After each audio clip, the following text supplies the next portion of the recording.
أعوذ بالله السميع العليم من الشيطان اللعين الرجيم بسم الله الرحمن الرحيم الحمد لله رب العالمين والصلاة والسلام على مولانا سيدنا رسول الله وعلى آله الطيبين الطاهرين وصحبه الغر الميامين وجميع من والاهم بإحسان إلى يوم الدين أما بعد السلام عليكم ورحمة الله تعالى وبركاته jama'a masu sauraro ine mana barka da haduwa wannan farfajiya ko wannan zawiya mai tarin albarka, zawiyatu Ammar ibn Yasir da ke gangaren rafin ƙasa Funtuwa.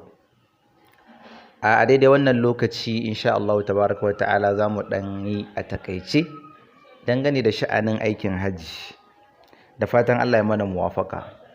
To shi jama'a aikin hajji kala uku ne kamar da shari'a ta bayani. Akwai ifradi, akwai kirani, akwai tamattu'i. Duk wanda mutum yayi to Allah tabaraka wa ta'ala ya amsa masa matukar yayi shi a yanda shari'a ta tsara masa shi. To zamu dauki na karshe na uku wato tamattu'i, wanda Allah ya bayanin sa cikin suratul baqara, faman tamatta'a bil umrati ila al hajj famastaysara min al hadi. To wannan kusan shi yafi shahara kuma shi wato ya zama jifar tsuntsu biyu da tsakuwa ɗaya, kuma yana da sauƙin sha'ani 100%, babu kaurarawa a cikin dokoki da sharuɗa, sannan kuma ga umrarka a hannu ga aikin hajjinka uwa uba. Da fatan Allah ya mana muwafaka kuma ya mana dacewa a arzikin sayyidina Rasulullah sallallahu alaihi wa alihi wa sallam. To duka dai sai ai haƙuri karatun namu ko majalisin a gurguje ne a takaici. Abinda ake ce masufar aikin hajji tamattu'i shine mai niyya ya harama da umra, mai harama da aikin hajji ya harama da yin umra, ma'ana ya niyyar yin umra a cikin watannin aikin hajji. Menene watannin aikin hajji? Watan Shawwal wannan kenan, sai Zulqa'ada, sai Zulhijja. Su ne watannin aikin hajji guda uku. Akwai mazhabar da ta tafi kan cewa biyu ne, to amma dai mafi rinjaye jumhur an tafi kan cewa wata uku ne, su ne watannin aikin hajji: Shawwal, Dhulqa'da, Dhulhijja. Shine Allah tabaraka wa ta'ala yake cewa alhajju ashhurum ma'lumat. Aikin hajji watanni ne da shi sanannu. Malamai suka ce su ne Shawwal, Dhulqa'da, Dhulhijja. Tamattu'i mutum ya harama da umra a cikin watannin aikin hajji, sannan ya kammala umararsa a cikin wa'innan watanni, sannan sai ya dosa da harama da aikin hajjinsa duka dai a wannan shekarar. To shine tamattu'i, jifar tsuntsu biyu da ainihin tsakuwa ɗaya. To ina ga mu takaita ma kanmu don gudun cin lokaci, ba sai mun ja larabcin ba, mu yi fassara kawai tunda ita mai sauraro yake so ya ji. A takaice a gurguje, idan ka isa miƙati, kamar mu sai mu ce ina kenan Jidda, mu mutanen yamma Afirka Jidda ne, har Misira nan duk Jidda muke haɗewa. Idan ka isa miƙati wato Jidda, nan za ka yi wanka kuma irin na ibada, ba na soso da sabulu ba. Idan kuma Madina ka fara isa, ma'ana idan jirgi can ya wuce da kai, idan Madina kuka isa bayan kun sauka Jidda, kai tsaye aka wuce da ku Madina, to daga miƙatinsu za ka yi harama. Ina ne miƙatin mutanen Madina? Shine ake kira Dhul-Hulaifa. To daga nan za ka yi wanka, ka sanya hirami, ka ɗauko niyya ka shigo Makka. Za ka yi wanka da niyyar umra, ka sanya hirami, ka ɗaura zani, ka yafa na yafawa, ko kamar yadda aka saba, kai nafila raka'a 2 a daidai lokacin da niyyar yin umra. Sai ka ci gaba da kwaɗa talbiya, labbaik Allahumma labbaik innal hamda labbaik la sharika laka labbaik innal hamda wan ni'mata laka wal mulk la sharika lak labbaik Allahumma labbaik labbaik la sharika laka labbaik innal hamda wan ni'mata laka wal mulk la sharika lak. Mutum kuma in ya gaji zai iya hutawa ya shiru ko ya dau wani kalar zikirin, amma dai an bi so ya bata karfi ita labbaik Allahumma labbaik labbaik la sharika laka labbaik innal hamda wan ni'mata lak wal mulku la sharika lak. Idan ka isa harami wato Ka'aba, zaka fara dawafin umra, ka sanya ɗakin Ka'aba dan shine dawafin, da shi ake dawafin, shi ake zagayewa, dama fasarar dawaf zagaye. Ka sanya ɗakin Ka'aba a hagunka, ka fara daga kan layi wato Hajarul Aswad, za ka ga tafkeken layi ga yanan sun ja shi, sai ka hau shi sannan ka daidaita, sannan za ka ci gaba da kewayawa. Kuma in ka zo wajen wannan layin shine kai zagaye ɗaya, haka ne? Za ka yi zagaye 7. A cikin zagayenka duk sanda ka zo daidai wani wuri da ake kira ar-ruknul yamani, za ka sumbance shi, da Hajarul Aswad. Duk sanda ka geto wurin za ka sumbance shi, ka ce Allahu Akbar. Wannan kenan. Sannan a cikin zagayen nan kana mai gabatar da dukkan nau'in ibadar da ta sauƙaƙa gare ka, istighfari ne, salati ne, hailala ne, tasbihi ne, tahmidi ne. In ka so ka dinga koda riyadul janna, subhanallah walhamdulillah wala ilaha illallah. In ma da jama'a bayan ka zaka ji an amsa, suna son haka. Subhanallah walhamdulillah wala ilaha illallah, subhanallah walhamdulillah wala ilaha illallah. Ko kuma in kana da tilawa, kawai ci gaba da sauke tilawa. Kai in ma duk ba za ka yi nau'in zikiri ba na harshe, to yi zikiri na zuciya. Ita tunano laifukanka, kana kuka, kana khudu'i ga Allah subhanahu wata'ala. Ita tunano makwancinka, ita tunano sha'anin lahira, kana kwalla. Ita tunano azabar Allah, imani ya ƙaru. Kadai ka tafi kana surutu, kana hira, ko kana taune-taunen cingam ko wani abu mai kama da haka, ka zama kamar wani karfa. Abin da ya kawo ka shi zaka kula da shi. Wannan kenan. Ina muka tsaya? A cikin zagayenka na Ka'aba, zagaye 7 da zaka yi, zagaye 3 na farko da sassarfa zaka yi shi, kamar abin da ake kira fofoti kenan, irin yadda 'yan kwallo ke yi. Yawwa, in ka san jikinka na da nauyi sosai, to kada ka ci abinci da yawa, dan abin zai baka wahala.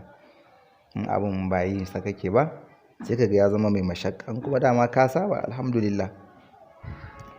Za ka yi 4 tafiya a hankali, 4 tafiya za ka yi a hankali. Idan da cunkoso ma, kawai gaba ɗaya ka kewaya da tafiya laƙai. Musamman yanzu zai wahala ka je ka samu wannan a cunkoso, babu shi. Kullum cikin zahma ake. Yawwa, wannan kenan. Idan mutum na ɗawafinsa sai alwala ta lalace, ya zai yi? Aka ce zai canza alwala. In ya canza alwala, kuma ya lalo ainihin ɗawafinsa. In yi 2 ko 3 ko 4 ko 5 ko 6 duk sun ruguje, yanzu lalo shi zai. Yawwa, don sharaɗin sallah ne da shi. Wannan kenan. Da fatan Allah tabaraka wa ta'ala ya mana muwafaka da dacewa. Idan ka kammala zagayen ɗawafi 7, za ka yi nafila raka'a 2 a daidai maqamu Ibrahim. Shine Allah ke cewa wattakhidhu min maqami Ibrahim musallan wa ahidna ila Ibrahim wa Isma'ila an tahhira baytiya lit-ta'ifina wal-'akifina war-ruk'is sujud. Sadaqallahu al-azim. Malaman furuwa suka ce in cunkoso ya cunkoso, ko fuskantar maqamu Ibrahim zai maka wahala inda ake son raka'a 2 nan, to ka yi ta duk inda ka samu, ba dole nahiyarsa ba matsala. Raka'ar farko bayan Fatiha qul ya ayyuhal kafirun, raka'a ta 2 bayan Fatiha qul huwallahu ahad. Kuma mutum bai iya su ba, ya karanta abin da ya sauƙaƙa. Shi aikin hajji jama'a dukkansa sauƙi ne da shi, babu wani abu wanda za a ce dole Allah baran sai ka faɗe shi, in baka faɗe shi ba baka da aikin hajji. Sai dai mai wani abin yin sai ya zama sunna ko mustahabbi idai zuwa ƙarshe. Aikin hajji sauƙi ne da shi jama'a. Yawwa, sai a natsu, a kwantar da hankali. Allah ya mana muwafaka. To a daidai wannan lokaci sai ka tafi ka yi me? Sai ka tafi ka yi sa'ayi tsakanin Safa da Marwa. Sa'ayi tsakanin Safa da Marwa. Za ka hau dutsen Safa. Idan ka hau dutsen Safa, akwai addu'ar da aka rawaito Annabi sallallahu alaihi wasallam yana yi. in Allah ya sauƙaƙe maka ita kai, in bata samu ba yi zikiri, ita biya suratu fatihatul kitab, ita la ilaha illallah, ita la ilaha illallah wahdahu la sharika la lahul mulku wa lahul hamd wa huwa ala kulli shay'in qadir, ita Allahumma salli ala sayyidina Muhammadin wa alihi wa sahbihi wa sallim, idai zuwa sauran zikirori da Allah ya sanya suke a harshenka. Ga abin da aka rawaita ma'aikin Allah yana yi, da ya hau dutsen safa zai ce inna safa wal marwata min sha'airillah faman hajjal baita aw i'tamara fala junaha alayhi an yatawwafa bihima wa man tatawwa khairan fa inna Allaha shakirun alim. Sadaqallahu alazim. Sai ya girmama Allah, ya ce Allahu akbar kenan, wa wahada Allah, ya kadaita Allah, ya ce la ilaha illallah. A dunkule dai yana cewa la ilaha illallah wahdahu la sharika lah lahul mulku wa lahul hamd wa huwa ala kulli shay'in qadir anjaza wa'ada wa nasara 'abda wa hazama al-ahzaba wahda. To mutum da yayi wannan addu'a an so ya roki Allah abinda duk ya damai na duniyar shi da na lahirar shi. Zai maimaita wannan addu'a so uku, sannan sai ya sauka ya tafi. In ya tafi ya hari Marwa, ya dinga zikiri akan hanyarsa daga Safa zuwa Marwa, ya dinga anwa'ul azkar iri abinda Allah ya sauƙaƙe masa. Yana godiya ga Allah a bisa baiwar da Allah ya masa, yana mai roƙon Allah ya ninninka arzikinsa da lafiyarsa, ya ciyar da shi kuɗin da ya batar, ya dawo mai da su ninkin baninki kuma za su dawo ɗarfata ain, matukar an yi da niyyar neman yarda Allah. Wanda kuma wannan zai wahala a gare shi zikirin Allah da abin da ya sauƙaƙa, ba dole na sai ya rike wannan inda mashakka a cikin rikewarsa. Daga nan sai ya yi saisayensa sama da ya yi saisaye shikenan ya cire hiraminsa, komai ya halatta gare shi, ya sa turare, ya sanya kayan gida, ya karya ice, ya katsi ganye da aka haramta, komai zai yi. Yana da iyalai ma zai iya zuwa musu, sai ya jira lokacin aikin hajji ko? Na'am, ana fahimta? Wannan kenan. A daidai sa'ayi tsakanin Safa da Marwa da alwala za ta lalace, dan tafiya ce mai tsayi, aiki ne mai nisa fa. Da tafiya da alwala kai za ta warware wa mai umra tsakanin Safa da Marwa, alwalar shi ta lalace, zai je canza alwala. Amma shi sa'ayi tsakanin Safa da Marwa ana ɗorawa ne daga daidai inda alwala ta lalace, daga nan za ka ɗora. In kai zagaye 1 2 3 ta lalace, to in ka canza alwala daga wannan ukun za ka ɗora lafiya lau. Abinda ka gina yana nan, insha Allah. To masha Allah, kamar yadda Allah ya ciyar da kai ka kammala umra, ana nan za ka ji an ce watan Zulqa'ada ya ƙare, Zulhijja ya kama 1 2 3 4 5 6 7 8 ga wata. To ranar 8 ga watan nan ita ce muke jira, muke tsumaye, ita ce ranar da za mu shiga filin daga. Daga nan aikin hajji zai fara, haka ne? Ranar 8 ga wata rana ce da za a fara aikin hajji. Za ka yi wanka irin wancan wanka da kai da muka yi bayani, da niyyar aikin hajji. In ka fito wanka ka sanya hiraminka, ka ɗaura zani, ka sa mayafi, ka yi nafila raka'a 2, ka karanta bayan Fatiha kulya, bayan Fatiha raka'a ta 2 qul huwallahu. Kuma idan lokacin yayi daidai da ka kammala sallar farilla ne, to ba sai ka yi nafila ba. Dama dai ana so ya zamana a gurbin sallah ka jona aikinka. Aiki na ƙara lasting da quality, ana son wannan.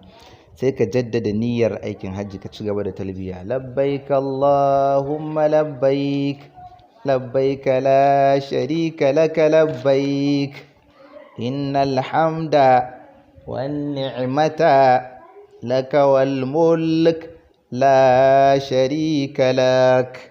Allahu akbar. Allah ka ciyar da mu, Allah ka ciyar da mu. Haka za ka yi ta kwaɗa talbiya har ka kai wani wuri da ake kiransa Mina, sunan wurin Mina. Kaji sai ka ce Nigeria, Mina amma fa ba ta Niger ba. Yawwa, kakai tunanin ta wani irin ribas za a yi kuma.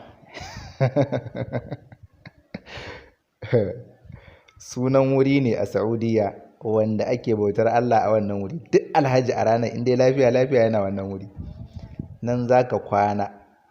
Me ake yi a wurin to? Kawai nan ake son ganinka, nan haka Allah ya shar'anta, haka ma'aiki ya ambata ya koyas. Ka raya yinin da zikirori da nafilfili da ƙira'ar alƙur'ani da addu'o'i. Kai ma kanka addu'a, kai ma iyayenka, kai ma 'yan uwanka, kai ma maƙotanka, kai ma dukkan musulmi. Ka roƙi duniya sosai, ka roƙi lahira oba. Wannan shine zance. Abin da ya kai ka kenan, abu ne da ka ambata kawai kamar ƙyasta a shana, fal sai dai ka jira lokaci. Yawwa, matukar an yi da kyakkyawan niyya da ikhlasi da yaƙini cewa Allah zai amsa, to an gama, sai dai ka jira wakati, magana ta ƙare. To jama'a, mun sallama aikin ranar 8 ga wata, saura aikin yaushe? Aikin ranar 9 ga Zulhijja. Me za a yi a ranar 9 ga watan Zulhijja? Da fatan ana ji. To shikenan, ranar 9 ga wata ta zo insha Allah. Ranar 9 ga watan Zulhijja, kai alhaji za ka tafi da safe zuwa Arfa, wurin da ake ce masa Arafa. Ma'aikin Allah na cewa alhajju Arafa. Abin da ake ce ma aikin hajji shine Arfa. Duk wanda ya samu Arfa ya samu aikin hajji. Malikiya ta ce rasa Arfa rasa aikin hajji ne. Amma ko mai ka rasa, akwai dabarbarin da ake aikanikanci a gyaggyara a wuce wurin. Amma ban da aikin Arfa, don haka a tsaya a kula da Arfa da kyau. Yawa, kamar inji ne ga mota, ko rai ga gangar jiki, ko wani abu mai kama da haka. Za ka yi jam'in azahar da la'asar ne, kenan yini za a yi zungur a ranar. Za ka yi jam'in su, ma'ana a haɗe su lokaci ɗaya. Azahar da la'asar lokaci ɗaya za a yi kiran sallah, a haɗe su a can me. Kuma ƙasaru za a yi, kenan za ka ga an yi raka'a 4. Raka'a biyun farko azahar ce, ta biyu la'asar ce, ƙasaru akai. Sauƙi daga Ubangiji saboda wahalar ranar. Kuma ba za ka fita daga filin Arfa ba ya kai alhaji har sai rana ta faɗi. In ka gaji da nau'in zikiri da nau'in ibada da nafilfili da duk abin da kake na neman lada, yi shiru, samu inuwa kai zaune, ko yi bacci ma ba laifi, amma ka fita. Ba a fita. In ka samu dama ka hau dutsen Arfa, alhamdulillah. In baka hau ba laifi, ba wajibi bane, ba dole bane. Dole ne mai hajji ya kula da zamansa cikin filin Arfa har zuwa faduwar rana, dan kada ya asarar dukiya. Yawa, kada ya zamana kawai ya sha daɗin jirgi, ya tsaya ya mori kuɗinsa, ya nemi yarda Allah, ya yi haƙuri da hira da gulmace-gulmace da ƙulle-ƙullen sharri, duk ya haƙura da su. Ila a daidai lokacin Allah ya karɓe shi, Allah ya yafe masa, ɓaran masa, ya jibge masa ladansa da yardarsa, shi kenan, wadda babu sauran fushi a bayanta. An yi nasara. Abin da ya kai ka tsaya ka yi, kana zuwa a daidai kai muwafaka, Allah ya sanya ka fara aikinka a muwafaka da dace, shi kenan, Allah ya tabbatar maka da yardar shi, magana ta ƙare. Daga nan duk balahirar da za a yi ta yi kuma sai a yi ta yi. Daga nan idan rana ta faɗi, ba za ka yi sallar magariba a filin Arfa ba da isha. Daga nan sai ka taho wani wuri da ake ce masa Muzdalifa. A nan za ka haɗe magrib da isha'i kai jam'insu. Da magrib da isha lokaci ɗaya za ka buge su. A ina? A wurin da ake kiransa Muzdalifa. Za ka yi ƙasarun sallar isha'i ne, saboda ka sha aiki, a ƙara da takaita maka aiki. Bayan isha'i sai kai me, sai ka ci gaba da ibadu gwargwadon iko. In duk ka gaji jiki ya taushi, ita baccinka har zuwa safiya, lafiya lau. Baccin ma ibada ne, ana biyan ka farashin kowane numfashi, insha Allah tabaraka wa ta'ala. Sai me yanzu? Sai ka tsinto tsakuyoyi guda 7 a daren nan da ka isa Muzdalifa a cikinsa. Ka yi bukin ɗin 'yan tsakonkwaninka guda 7, 'yan madaidaita, ba rusa-rusa ba hoge ba, 'yan daidai haka, kamar yanayin anmula, kamar kan yatsa, yankan nan na farko, ɗan yanayin haka, ko ma ƙasa da haka. To wannan shi ne. Guda nawa? Guda 7. Dama jifar farko tsakuwa 7 ake amfani da ita. Sauran jife-jifen ne ya ka tsinci tsakuwa 21 a ƙarƙashin kowace jifa. masha Allah, ka tsinci tsakonkwaninka guda 7 kai bukin ɗinsu da za ka yi jifa da su washe gari ranar 10 ga wata in Allah ya sa ka tashi lafiya da rai da lafiya, ranar sallah kenan ko? To wannan rana ta sallah ita kaɗai ke da jifa da tsakuwa guda 7, a kiyaye wannan. Kuma duk da jawabi zai zo in ci tare, wurin jifar jamra 3 ce, jamrar ƙarshe za ka jefa, haka ne? Yawwa, jamrar ƙarshe ka tsallake ta farko, ka tsallake ta biyu, sai a ta 3 ita ake so, ita shari'ar Allah ta tsara maka za ka jejjefa. Duk jifa ɗaya ka ce bismillah wallahu akbar sai ka wurga, ka tabbatar da ta kai. Wadda bata kai ba ka canza. Shi sanya an so a ƙirgar tsakonkwanin ka ɗebi oba. Wadda ta baka matsala ka kalli lissafa da ita. Wannan kenan. To sai mu ƙaddarta garin Allah ya waye, mun wayi gari ranar sallah ranar 10 ga wata. Za ka tafi Mina, ka bar Muzdalifa ka tafi Mina, ka yi jifar a jamrar ƙarshe, domin jamrar 3 ce. Haka ne? To jifar ranar sallah ta 3 ta ƙarshe kawai za ka jifa. Duk tsakuwar da za ka jefa da ita za ka ce bismillah wallahu akbar. Daga nan sai ka yanka hadayarka. Akwai hadaya a kanka. Faman tamatta'a bil umra ila al hajji famastaysara min al hadai, sai ya yanka wa miskinai hadaya su ci daɗi. Ka samu garaɓasa 2, aljanna 2, ga aljanna umra ga aljanna aikin hajji. To kaɗan ba miskinai sadaka mana, shine ma'anar famastaysara min al hadai. Abinda ya sauƙaƙa na hadaya ya tabbata akan mutum. Dama kuma kuɗinka already suna hannun wakilanka, yanzu haɗawa ake yi kawai gaba ɗaya, ba ruwanka, can za su ci gaba da yanka daidai lokacin, su masu yanka wakilan alhazai a daidai lokacin ko? Kaga kai ba za ka yi yanka ba, sai ka yi aski. Mace kuma za ta tattara gashin kanta gaba ɗaya, sai ta datse daidai kan yatsa. In ta tara kan gaba ɗayan shi ta ɗan datsa gefe kit kamar yatsa, shikenan, ba ta kwalkwali irin na namiji. Haka ne? Kuma mace mai al'ada za ta iya ci gaba da duk ayyukan hajji gabaki ɗayansu, ba abin da zai tsaya, sai dai banda ɗawafi. Shi kawai ɗawafi sai sanda ta samu tsarki ne sannan za ta yi shi, sai daga baya idan ta sami tsarki sai ta yi.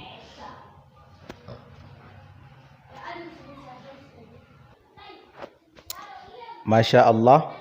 Yanzu kuma kawai sai Alhaji ya bar wurin da ake kiransa Mina, wurin da ya jifan nan, ya tafi ina, ya dawo cikin garin Makka, ya wuce ina, ya wuce ɗakin Allah Ka'aba, ya yi mai ɗawaful ifada da sa'ayi tsakanin Safa da Marwa. Bayani kansu ya gabata. Sai ya koma, sai dai yanzu ɗawafin da sa'ayin na aikin hajji ne, ya san wannan. Sai ya koma Mina, inda ya jifan nan ɗazu da safe ko da hantsi. Haka ne? Sai ya koma, in dai ba uzuri ya hana ba da ko rashin abin hawa ba, to shine sai ya kwana bayan da ya iya. Zai koma Mina, daga nan sai ya cire hiraminsa, ya mai da kayan gida, ya sa shakwara da jamfa da komai, ya caɓa adonsa da gayansa. Shari'ar Allah ta ba sa wannan dama, ta sauƙaƙe masa. Daga lokacin da aka ce ya yi ɗawaful ifada, ya yi sa'ayi tsakanin Safa da Marwa, to daga nan yana iya cire hiraminsa, babu wani kunci a tare da shi. Wannan kenan. Daga nan sai ya ci gaba da yin jifa. Bayan ya koma a dai wannan rana ta 10 ga wata zai ci gaba da jifa. Da ya koma zai kama jifa?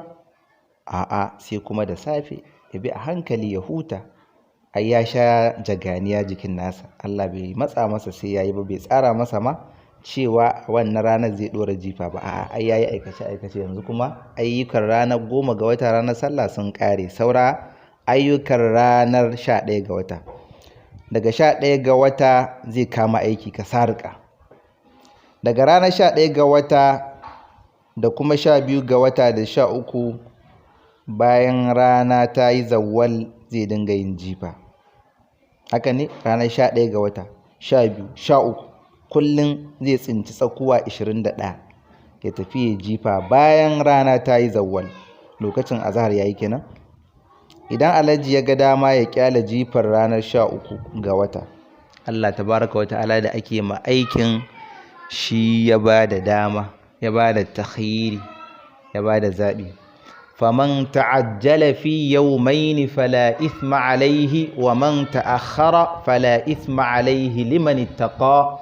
Allah ya ce duk wanda ya gaggauta ayyukansa, ya gaggauta barin Mina zuwa masaukinsa fi yawmayn cikin kwana biyu, duk ya takaita ayyukan cikin kwana biyu, 11 ga wata 12 ga wata, yini biyu, fala ithma alai, Allah ya ce bai da laifi. wa man ta'akhkhara, wanda ya takhiri ya jinkirta ya ƙara kwana ɗaya kan kwana biyun nan, ya yi jifar kwana 3 a madadin ta yini biyu, Allah ya ce duka ba laifi liman ittaqa. Wannan jawabi ne nake yi ga mai jin tsoron Allah. Kenan wanda ya takaita aikinsa cikin kwana biyu mai jin tsoron Allah ne, wanda ya yi a cikin kwana 3 ya ƙara kwana ɗaya, to shi ma mai jin tsoron Allah ne. Amma malamai sun ce idan mutum yana da niyyar ya gaggauta a yini biyu ya dawo masaukinsa, aiki ya ƙare kenan, sai ya ga yamma ta matse masa sosai, to kwana a Mina ya gan shi, dole ya haƙura ya kwana. In dai har yamma ta matse, almuru ya kawo jiki, kawai ya kwana. Yawwa, wannan kenan. Kuma jamra 3 zai jifa a ranar 11 ga wata da 12 da 13, in ya zaɓi har 13, ya sani wuri 3 zai jifa. Kowane wuri ɗaya yana buƙatar tsakuwa 7, 7 so 3 21 jaz'akun za ka buga kenan, haka ne? Zai tsinci tsakuwa 21, kowace jamra za a jefa mata tsakuwa 7, haka ne ko? Duk jamrar da ya gama jifarta sai ya tsaya ya yi addu'a sosai sosai, ya roƙi Allah imani da tabbatar shi, mafi kyan addu'a kenan. Ya saunan masa da ikhlasi, duk abin da zai yi don Allah, Allah ya hore masa yin abu don Allah cikin dukkan al'amura, kuma ya tabbatar da shi a haka. Sannan ya bashi ƙoshin lafiya, ya bashi ƙoshin lafiya, ya bashi lafiya, ya bashi arziki dawwamamme na halali. Sannan duk abin da zai biyo baya. Dan wannan in ya samu, lahira ce ta samu. Ya zama rabbana atina fid dunya hasanatan wa fil akhirati hasana wa qina azaban nar. Sadaqallahu alazim. Duk jamrar da ya gama zai tsaya addu'a sosai, amma banda jamrar ƙarshe ta 3 ta ƙarshe, idan an gama jefa tsakon kwaninta 7 ba a addu'a. Manzon Allah baya yi, kuma bai ba da umarni ai ba. Ba a yin addu'a bayan gama jifarta. A san wannan, aikin hajji ya ƙare, aikin hajji ya ƙare kakaf yanzu. Abinda ke gabanka kawai yanzu dawaful wada'i ne, dawafi na ban kwana ko? Sai mutum ya haɗa ƙoƙarinsa da niyyarsa da azamarsa, ya saita alƙiblar zuciyarsa zuwa sayyidina Rasulullah sallallahu alaihi wasallam, ya je ya ziyarci wanda ya koya masa, ya shar'anta masa, ya tsara masa, ya shimfiɗa masa yanda ake gudanar da aikin hajji. Ya je ya gaida shi, ya mai jinjina, shugaban annabawa kakaf, shugaban manzanni duka, wanda Allah ya yi sama da ƙasa don shi, wanda shi kadai zai iya kwatar mai laifi wurin Ubangiji. Ubanka, uwarka, dan uwanka bai iya belinka gaban Ubangiji, sai dai sayyidina Rasulullah sallallahu alaihi wasallam. In ma ka samu wani ya belinka, da yawun ma'aiki ne sallallahu alaihi wasallam, da yawunsa ne dan uwan naka ko wani naka zai iya cetonka. Kenan dai mai ceton ɗaya ne rak, sayyidina Rasulullah sayyidul anam sallallahu alaihi wa alihi wa sallam.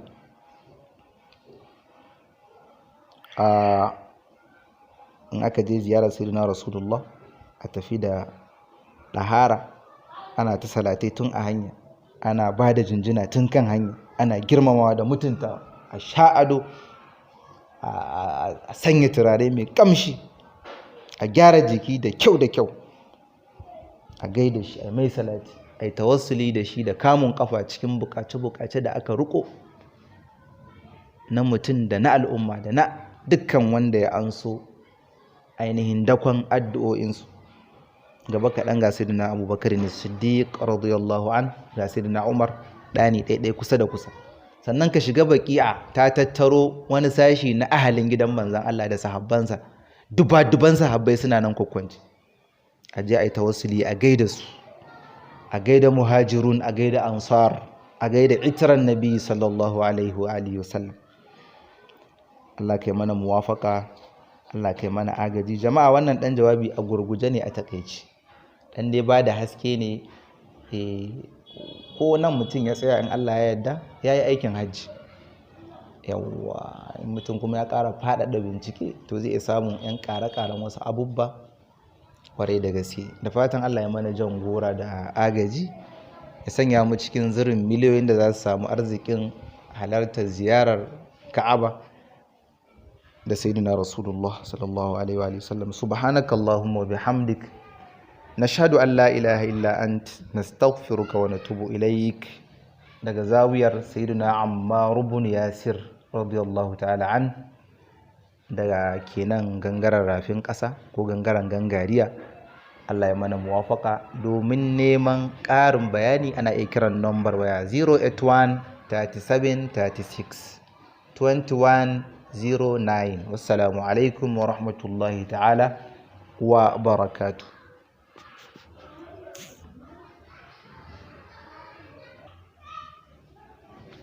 Masha Allah, a wannan jawabai da aka yi na aikin hajji akwai waƙensu a waƙe, baiti da Hausa, ga wanda ya ji yana da